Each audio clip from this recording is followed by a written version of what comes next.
আসসালামু আলাইকুম। কেমন আছেন প্রিয় চাষি ভাই ও বোনেরা? নিশ্চয় অনেক ভালো, আমিও ভালো।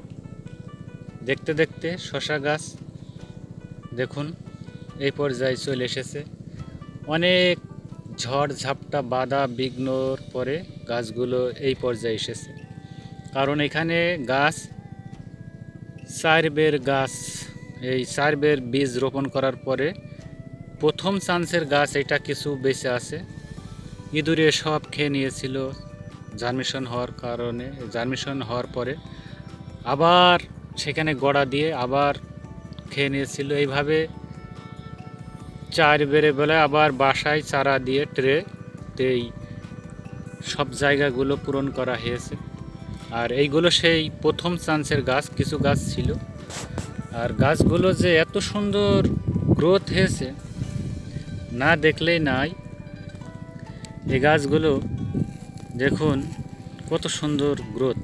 এখানে কাদা লেগেছে সাইডে ধানের জমি। গাছগুলো একই জায়গায় দুটো গাছ আছে, যেখানে দুটো করে বীজ দিয়েছিলাম। আর গাছের শাখা পোশাখায় শুধু শশা আর শশা। এটা হচ্ছে ম্যাসি জাতের শশা।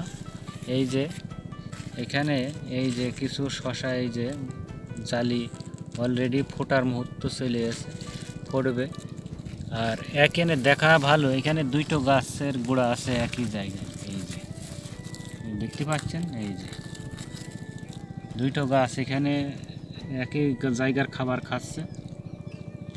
এখানে দুটো গাছ, আর এই একটা আর এই একটা, এই দুইটা গাছ একই জায়গায়।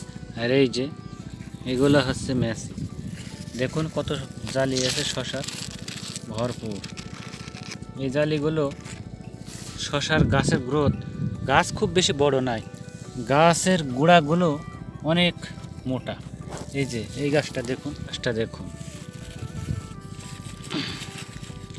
এই যে এই গাছটার জালি অলরেডি ফুল, এই যে ফুল ফুটে গিয়েছে।